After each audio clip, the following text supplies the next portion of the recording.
Welcome to Autism Knows No Borders, a podcast where people connected to autism inspire change and build community. Together with the Global Autism Project, I'm your host, Rachel Harmon, a professional with over a decade of experience in the field of autism services, outreach, and advocacy. Are you the parent of an autistic child with an augmentative and alternative communication device? Or maybe you're just curious about how AAC devices can help. If either applies to you, you'll want to listen to this conversation with Vidya Banerjee, an autism mother and the creator of the Autism Family Story blog and podcast. Today's conversation was originally released on August 4, 2022. We discuss do's, don'ts, and common misconceptions about AAC devices, the Landau Kleffner syndrome, a rare childhood neurological disorder affecting Vidya's son, which causes loss of speech, Vidya's mission as a blogger and podcaster, what she hopes for her son's future, and tips for parents of non-speaking autistic children. In this episode, discover what's possible when communication is properly aided. To learn more about Vidya, please visit our show notes at autismknowsnoborders.com. And now, I present you Vidya Banerjee.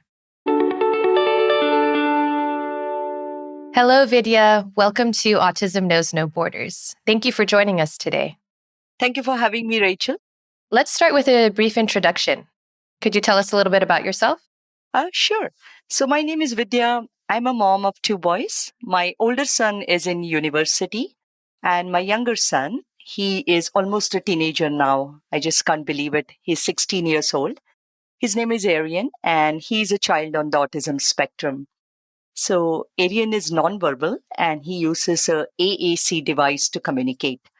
Aryan also has a secondary diagnosis of Landau Kleffner syndrome, which is a rare form of seizures.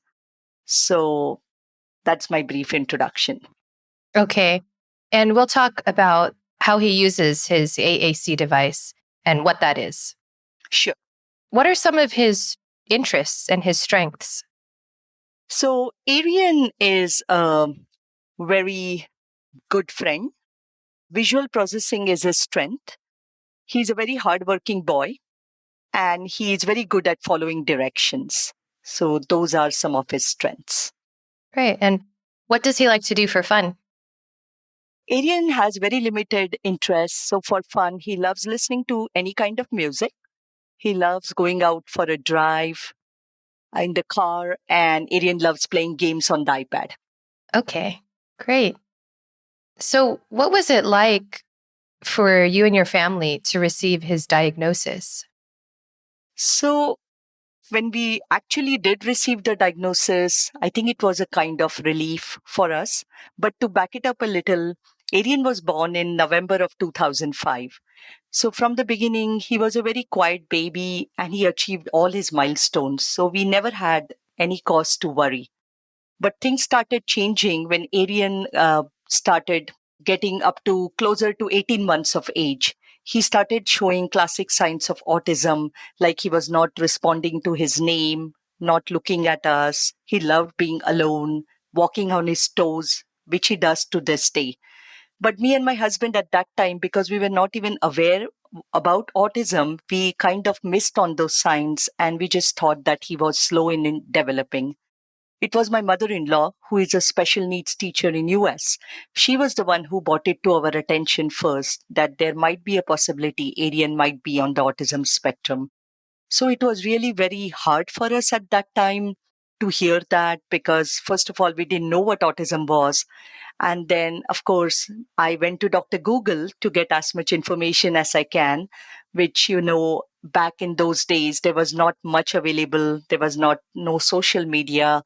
There was not much podcast or blogs or anything like that. So the more I started reading about the condition, it started becoming quite apparent that Aryan might have autism spectrum. But as a mom, in my heart, I was thinking that maybe my mother-in-law was wrong and it was just that Aryan was slow in developing. So we went to Aryan's pediatrician and we expressed our concerns to him. Sorry, Vidya, just for some context, you were living in Canada, right?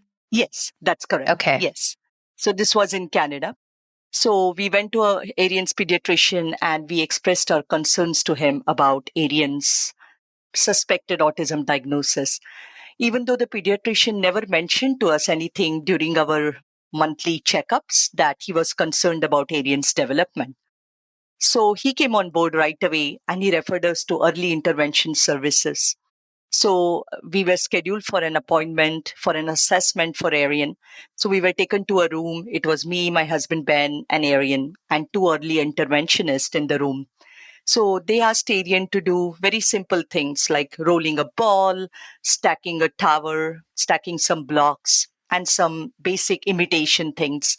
But Arian was not able to do most of the activities because by that time the regression had set in. But by law, they could not tell us what was wrong. So they said we had to wait for an official diagnosis. And that took almost a year for us to get a proper diagnosis for Arian. So 2008, when Arian was 3 years old, that's the time we officially got a autism diagnosis for Arian. It was heartbreaking at the same time, but it was kind of a relief for us because we already knew in our hearts that Arian was on the autism spectrum. And now we had to start putting the right supports and services in place for him. How did you come to accept his autism from feeling heartbroken after receiving the diagnosis to accepting him for who he is?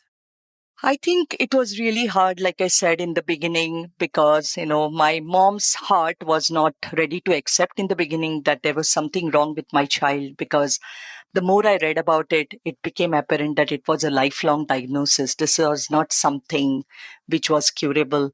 But then in my heart, I knew that I loved my child for who he is, and it doesn't matter whether he has a diagnosis or not. So at that time, I had made a decision that, it's in my child's best interest to accept the diagnosis in my best interest so that I can start helping my son. Mm-hmm. Did his father have a similar response? Yes, he did. In the beginning, he was heartbroken as well, but he was totally on board when, it became very evident that Arian might have autism. So he supported me in whatever way I could to support Arian. Okay. So what kinds of supports has he received over the years? So when it became evident that Arian might have autism and he got a formal diagnosis, in Canada, once a child gets a autism diagnosis, then you go on a second wait list to get government-funded ABA therapy for 40 hours a week. But that list is quite long as there are many children currently waiting for a diagnosis and to get the ABA. And that's applied behavior analysis for people who Applied don't know. behavior analysis, or in Canada, it's called IBI, intensive behavioral intervention. And they provide it through the government, which is funded for 40 hours a week. The thing is, the wait list is long. And by the time Arian got picked up, he was almost 7 years old. But in the interim, we could not wait that long. So we started on our own ABA therapy for Arian. So in the beginning, we started with 1 hour a week because that is all Arian could take. But by the time Arian got picked up for the IBI therapy, we were doing 15 to 20 hours of ABA a week, and we were paying from our own pocket. And we were doing speech therapy, occupational therapy on the side. So together with ABA, speech therapy, and occupational therapy, it really helped Arian a lot. Could you share a proud moment that stands out to you? Yeah. So as I said, Arian is nonverbal. And to back it up a little, Arian did have a few words when he was little. He only said some single words. And I remember at one point of time, I had a running list of words on my refrigerator. Every time I heard a new word, I would run and put it up on the fridge. And then one day, all of a sudden, Arian just stopped saying anything. So he was around 7 years old at that time. And there was a speech therapist who came to our house and he suggested that maybe we should consult a neurologist because Arian regressing a second time with speech was not a very good sign. So we went to a neurologist and of course, he was concerned as well. And he sent us to Sick Kids Hospital, which is a very famous hospital in Toronto and worldwide as well. So they did a EEG on him to rule out seizures. And Arian got diagnosed with Landau Kleffner syndrome, which is called LKS. It's 1 in 200,000 kids have that kind of seizures. So basically, they are sleep seizures. But what we are noticing now is as he's growing up, his seizures are coming during the day and they are coming more frequently. So the proud moment for me was, so he started using AAC device to communicate. And I always used to say to him, I love you, Arian, I love you. And, he looked at us, but, he was never able to verbalize that because, of course, he was not able to speak.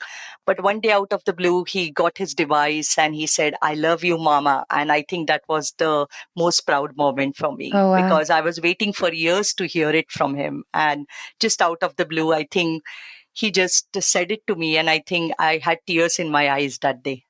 Oh, that's really sweet. Yeah. So let's talk about his AAC device. And for people who are not familiar, that's an augmentative and alternative communication device. Could you explain exactly what it is? Sure. So, as you already rightfully mentioned, Rachel, AAC stands for Alternative and Augmentative Communication.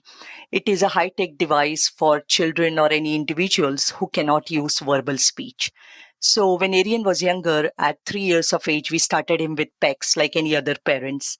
But PECs was not enough for Arian to communicate. Could you explain what PEX is? Sure. So PEC stands for Picture Exchange Communication System. So what we do in that is we take pictures or photos of the child's favorite treats, toys, food, and then what we do is the child exchanges it with the parent to get whether it's their favorite toy or their favorite treat. So that is basically what is Picture Exchange Communication System.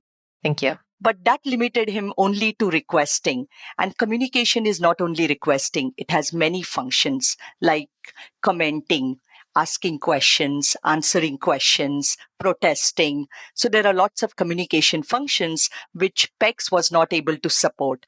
So in the year 2012, we got him assessed to get a AAC device, which stands for Alternative and Augmentative Communication Device. So they trialed a couple of devices and Arian was given P2G or Proloco to go. I'm sure many parents might be aware about that. So we started with Proloco to go in the year 2012.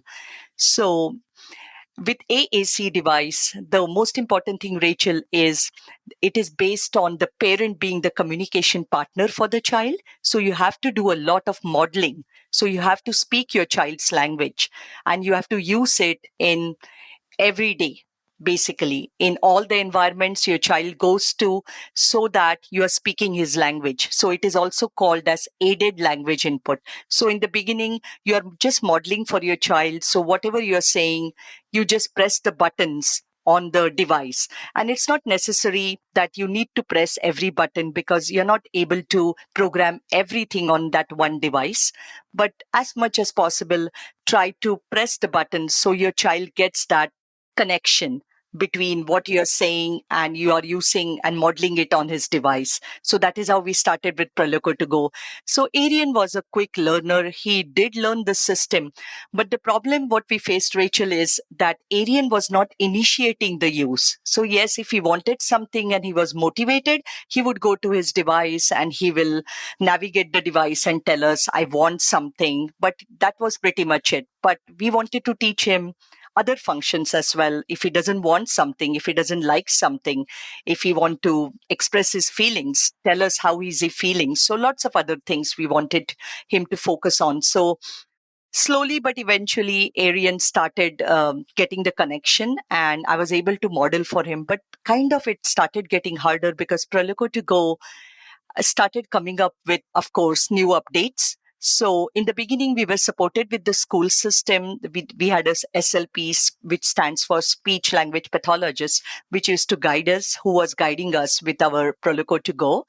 But once they were comfortable and they thought that I was able to support Arian, they had to discharge us because there were a lot of other kids waiting in the wait list. So then when they were coming up with the updates, it started getting harder even for me to keep up with it. And eventually, slowly, what we realized that Arian was not much interested in using the device. So I had to call a meeting with his speech therapist from the school. And then we decided it was time to change Aryan to a new device. So we started with Touch Chat Word Power 42. So that is the current AAC system which Aryan is using since 2019. It is going really well. Of course, I'm modeling because it is still a new system for Aryan, but I think he's taken to the system really well, and he's able to navigate the system, and he's initiating the use of touch chat more than Proloco to go. Okay, that's good news. So Arian uses touch chat word power 42. That's the one he's using right now. So it gives the child the ability to navigate through the pages, set page setups, and speak the messages. So basically there are motor plans, as I mentioned before, for the AAC, and it is predictive in nature. What I mean by that is once you click on a particular word, it takes you to the next step automatically. So the child doesn't have to navigate. The touch chat takes you to the next step. So your child will be able to form sentences and convey their message. And also there are a lot of literacy components, as I mentioned. So I think it is a overall, I think touch chat, it's a full featured communication app. And for those parents who want to try it out, they have a low tech option. I think it costs $10 or something. It doesn't have all these features, but if they just want to try it out to see if it is suitable for their child, then maybe they can download and spend that $10 and they can see if that app is good enough for them.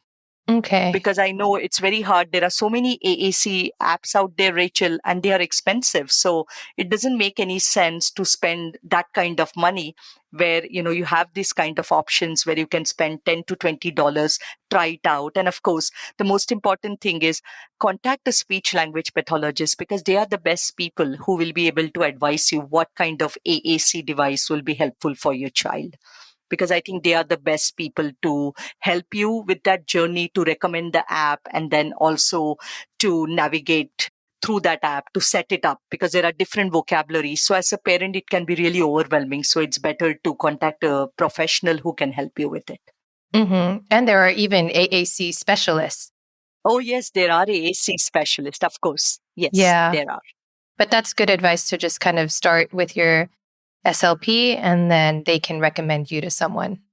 That's correct. I think it's better that way. So, that way you don't waste the valuable time, and you can start helping the child to communicate right away. Mm-hmm. Yeah. So, what are some common misconceptions about AAC? So there are many, Rachel, there are many misconceptions about AAC. I'm just going to list a few here in the interest of time. So the first and the most important misconception with AAC is that it hinders speech development. And this is totally wrong, because there is research which has shown that AAC in fact promotes speech development. But the sad thing is there are many professional speech language pathologists and parents who don't want to give access to their child to the AAC, fearing that their child is not going to speak. So that is the biggest misconception. Is that, you think, because they are still hoping that the child will develop verbal speech at a certain age? I think so. That is what. And so is the misconception that they would only be able to communicate in one medium? I think so. They want their children to, I think, communicate verbally, because somehow they think that their child communicating with the AAC device might hinder their verbal speech, one, and secondly, that it might make them look different communicating with an AAC device. I think that is what the parents are mostly worried for. But then in the process, what they are doing is that they are denying their child access to communicate, because they need the robust communication system in order to develop this speech. So that is the biggest misconception.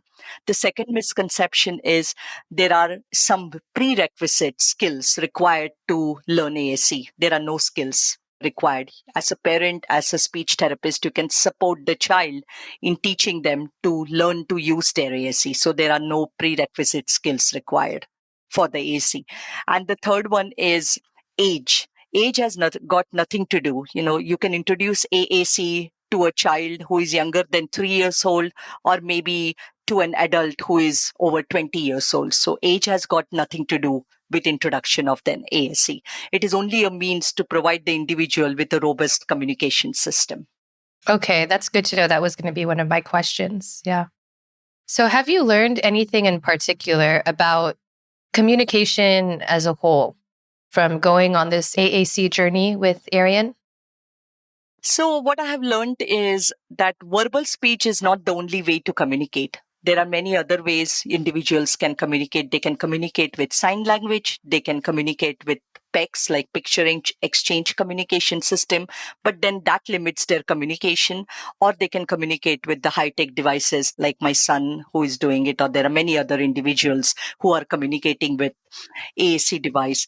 So, what I have learned is it is our job as parents to provide our child with a robust communication system at the earliest available opportunity so they can develop their communication in whatever modality they communicate. Right. And it's also true that if person is communicating with sign language, there is some limitation in who they can communicate with. Their communication partner also needs to understand the sign language and be able to respond back to them.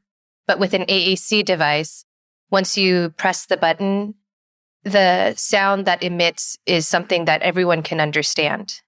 Or even if you're not able to play the sound loudly, they can still read the words on the screen or look at the images and understand what the person is trying to say. So perfectly said, Rachel. That's so right. Because sign language also sometimes has its limitations because not everybody is trained in sign language. There are different kinds of sign language. And maybe the children with autism, they also have difficulties in motor skills. Fine motor skills might not be developed. So that might also prevent them from communicating more advanced signs. But with the AAC device, as long as you can press a button, you can get your message across to your parent or teachers or someone else. Yeah, and I imagine it's so much easier to add new vocabulary rather than printing out something and cutting it and putting Velcro, like the kind of old school style with PECs. Oh, of course, I totally agree with it. And for that reason, as a parent, it's very important that you know your child's communication system inside out. Because at the end of the day, you will have therapists, professionals come and go, but you're going to be that one constant in your child's life. So it is very important that you know your child's communication system. So if there is a new update, if there is a new word you want to add, you don't have to wait for somebody. You can go yourself and add in that word. And like you rightfully said, it's much easier to go to that one setting and add that word rather than printing this different, core boards or different communication pictures or something like that. Mm-hmm. You mentioned earlier that motivation was a challenge with Arian using his device in the early days. Was there anything else you struggled with in teaching him to use his AAC?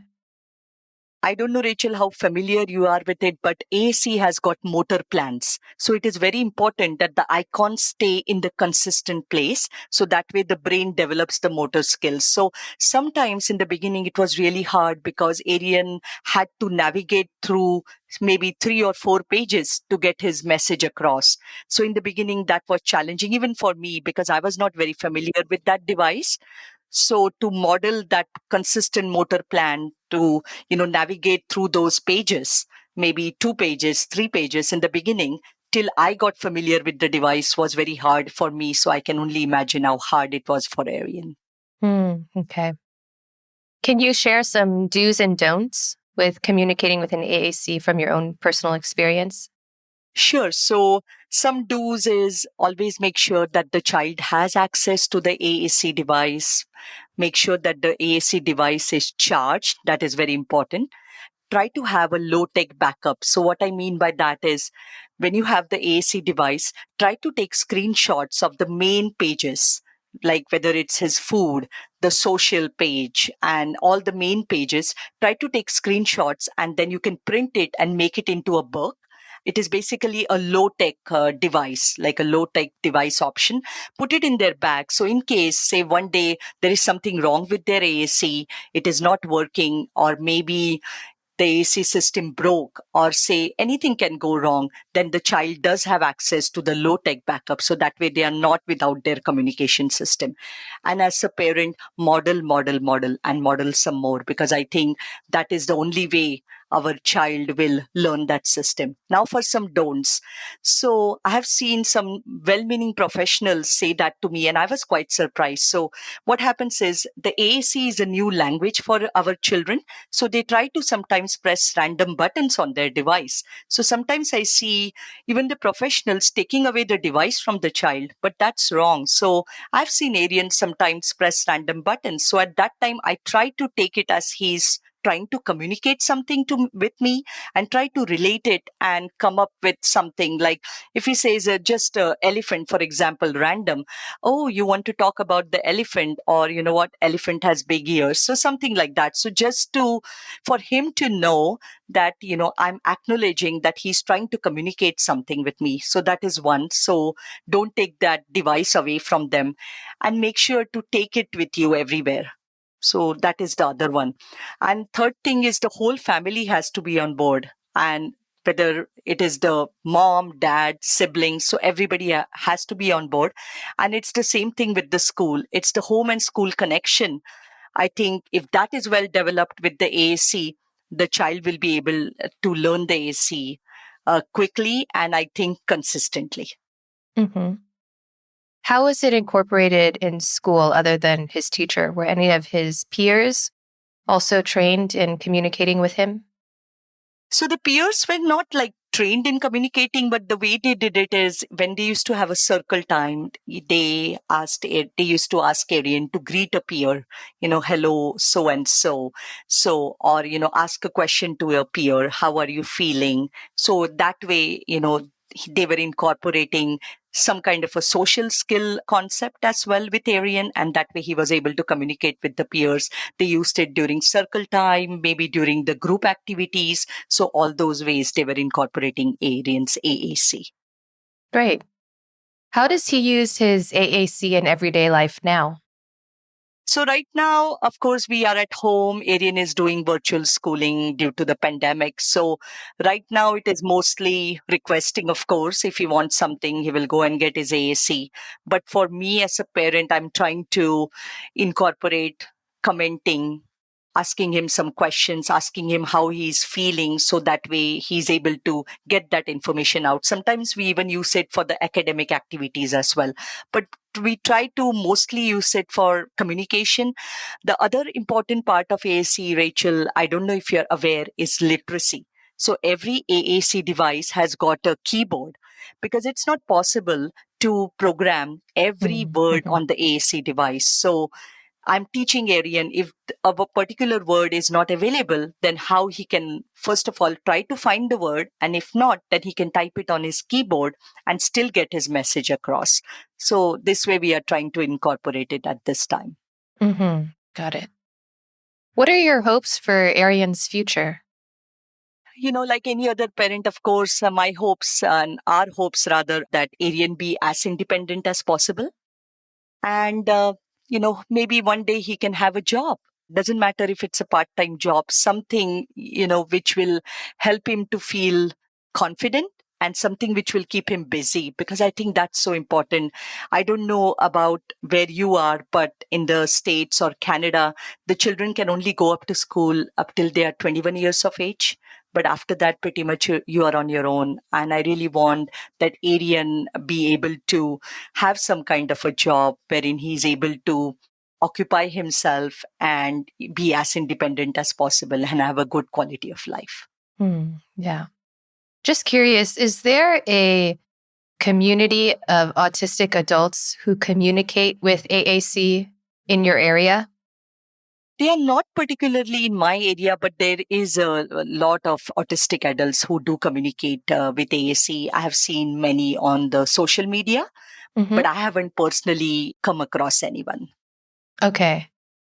I just imagine that those self-advocates could be great role models for people who are maybe like Arian, an adolescent, learning how to navigate AAC and use it more in his daily life. Like if they see someone else like them who's able to do it fluently, if that would maybe encourage them. Oh, I totally agree with it. I think it's so important for us to hear from the actually autistic people. I think their experience, it does matter a lot for all of us. And I think I totally agree, if our children can see somebody like autistic adult actually using that AAC, I think that's going to help them in a big way. Mm-hmm. Vidya, I'd like to go back to talking about your son's condition with seizures. Could you explain a little bit more about that? You said it's a rare condition, right? That's correct. Yes. Okay. And is it common for the seizures to increase more into the daytime for people who have this condition? That's something we never heard of, because, Rachel, when he was younger and we used to go to the neurologist, he used to always ask us, have you seen Arian having seizure? And our answer always was no, because the kind of seizures which he got diagnosed with, Landau Kleffner syndrome, are night seizures or sleeping seizures. But for the past, I think 2 or 3 years, we have started noticing Arian getting seizures during the day. In fact, a couple of years ago, he had a grand mal seizure, which we had never seen. And I think that was the scariest day for all of us. And we had to call an ambulance and actually take Arian to the hospital. And after that, lately, what we are noticing is he's getting some sort of small seizures which come at any time. So it is really getting harder for us to keep a watch on him every minute, Mm-hmm. because that's really not possible for anybody. So what we are doing is we have consulted his neurologist and we are waiting to get an virtual appointment over the phone so we can discuss this further and see whether we can change the medication or if there's something else we can do.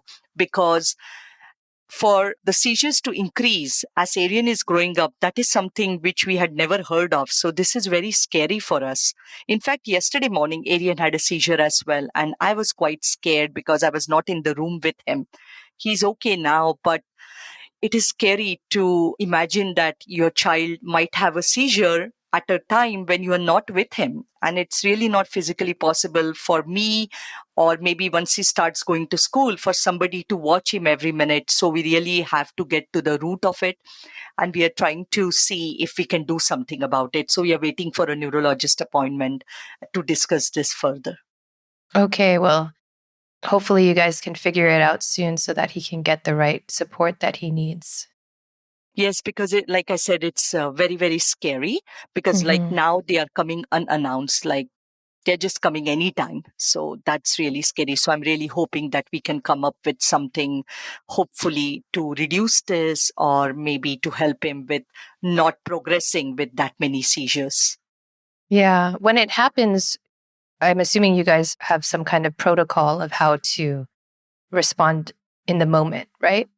Yes, we try to, first of all, stay as calm as possible, because that is very important. Try to turn Arian onto the side and just comfort him. Just sit there and try to comfort him. The seizures are not long. They might be like a few seconds or a minute, but the after effects of the seizure, that's the one which is very concerning, because it makes Arian so drowsy and then he's so tired all day. He just wants to sleep. That's very scary, because at the time he's having that seizure, he's totally blanked out. He doesn't know what's happening. Sometimes there is a little bit of jerking, sometimes there is an eye roll. So it's not like the grand mal seizure, which he had a couple of years ago, but still any kind of seizures, that is scary. Yeah. So we just try to remain calm and support him, and in whatever way we can, and just allow him to rest. So that way he's okay. We don't try to, at that day, we just, take off from all the activities, no school, nothing. Just let him rest and recuperate, if whether it's a day or two, and then get back to our regular routine. Yeah. That makes sense to not overload him anymore. That's correct. Yes. Yeah. Okay, Vidya, you host a podcast and a blog called Autism Family Story. So tell us about that. What is your mission? So personally, being a parent of a child on the spectrum, I realized very early on how overwhelming and isolating this journey was. And I learned so much over the years. I think I've been on this journey 13 years to be precise. So in this 13 years, I learned a lot. And I wanted to help the fellow autism parents to feel less lonely and to help them, to empower them to help their own children with all the knowledge that I learned. So I'm on a mission to build a community for fellow autism parents to help them feel less overwhelmed. And in that way, they can help their child. So I try to do it through my blog, which I started 2 years ago. And lately, last year, I started a podcast.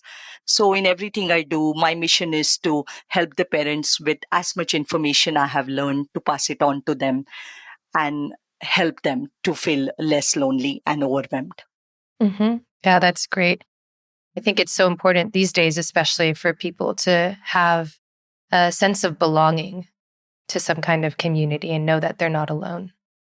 Oh, of course. And I think I was looking for that kind of community in the beginning when Arian was diagnosed. So I think it is so important that we can connect with other parents who are on the same journey like us. So that way we can talk to them, we can vent out if anything is wrong, so they can help us to come up with some solutions. And it just feels like we belong there. It is not that we are lonely anymore. Mm-hmm. So, what kinds of topics do you cover on your podcast? I try to cover a lot of topics, basically the topics which have helped my son, some strategies. So, like hair cutting, like today's podcast episode is on hair cutting tips, or parent teacher collaboration, IEP, why early intervention is important, importance of ABA, some myths about ABA. So, I try to cover a mix of different topics and come up with some strategies which the parents can use right away, and they are easy to implement and something which I have used personally. So these strategies which I am discussing in my podcast are the things which I have personally used with my son or I'm currently using with Arian. So those are the strategies I'm sharing with other parents. Okay, got it. All right, Vidya, I'd like to close with one last question. What advice would you give to other parents whose children are entering into adolescence, like around the same age or younger than Arian? I have three things to tell the parents. So the first thing is take one day at a time. That is the most important one. We as parents, we always worry about our child's future, what's going to happen to them when we are not going to be here. I think that is the universal worry we all autism parents or parents of any kind of special needs kids share. But it's very, very important to live in the moment and just take one day at a time. So that's my first advice. My second advice is set up some kind of a communication system for your child. Doesn't matter if you don't have the high tech devices, that's fine. But as long as you start, even with picture exchange communication systems, so that is very important. Set up some kind of a communication system which helps your child to communicate and it reduces their anxiety and frustration. So that is very, very big because that is the cause of many challenging behaviors as well, because our children don't have a way to communicate their wants and needs. So it is very important and it's a basic right for everybody. So that's the second advice. And the third advice, being on this journey for so long, is things will get better. Things don't get better overnight. You need to put in the work. As parents, we are the experts on our children. We are their best advocates. So you need to get involved in your child's education. For me personally, I went back to school. I did my autism graduation certificate and I never looked back after that. But I understand not everybody can do that. But still, try to attend parent trainings, webinars, try to listen to podcasts, read books. There are blogs. There are a lot of things available now for parents, which we didn't have when our children got diagnosed. So learn as much as possible from professionals. Try to learn on your own and help your child. You have to put in the work at home. You have to be relentless and consistently put in the work at home. You just can't depend on the therapist spending an hour or two with your child because you spend the maximum time with your child. So you need to put in those hours. Again, by no means, I'm not saying that you need to engage your child 24 hours a day in therapy. I'm not saying that. But whatever goals you are working on, make sure that you do it consistently so your child will progress and they are capable of learning. My own son he has lots of challenges, not only autism, he does have other challenges, but he has come a long, long way. And so progress will happen, things will change, but just you have to be patient and you have to put in the hard work. All right. Thank you so much for sharing your tips. I think your story is an inspiration, and everything that you have accomplished through the AAC device with Arian is just showing that there's hope for people out there. Thank you, Rachel. Thank you so much. I really appreciate you having me here. Yes, there is a lot of hope. AAC, once the child has access to AAC, I think they will surprise us because they have so much to communicate. They have so much to tell us, and we just have to provide them the means so that way they can communicate to us what's in their mind. There have been so many times when Arian has surprised us. So it's always nice to provide your child with a robust communication system early on, and that way you are definitely on the right path to help your child. All right, Vidya, how can people learn more about you and listen to your podcast? So I have a podcast, Autism Family Story podcast. It is available on all podcast platforms, Apple, Google, Spotify. And also, if they don't like listening to podcasts, because some people are not familiar with the podcast, maybe they don't like listening to the podcast, then they can go to www.autismfamilystory.com. That's my blog, wherein I share lots of helpful information and tips and strategies as well. The other thing is I'm also active on social media. I'm active on Instagram at Autism Family Story. So they can follow me there. I share lots of helpful information daily. Or on Pinterest. I don't know if you're familiar with Pinterest, but I do have an account, Autism Family Story, on Pinterest as well. So all the places I share lots of information every single day, try to come up with bite-sized information which can help the parents in this journey. All right. Thank you so much, Vidya. Thank you, Rachel. Thank you for having me. I really appreciate this opportunity. Thanks for tuning in to Autism Knows No Borders. Every individual should be able to communicate through whatever method is best for them. An individual being non-speaking doesn't mean they don't have anything to say. The ability to connect with others and express one's need is fundamental to reducing frustration and improving quality of life. Like Vidya, are you a family member hoping to support and empower your loved one? Or are you a self-advocate willing to share your story and educate others? Are you a professional seeking to hear directly from autistic voices and improve your practice? Whatever your role related to autism is, you can join our online global autism community to connect and collaborate with people all over the world. Sign up today at community.globalautismproject.org. Let's work together to transform how the world relates to autism. Thanks for listening. Take care.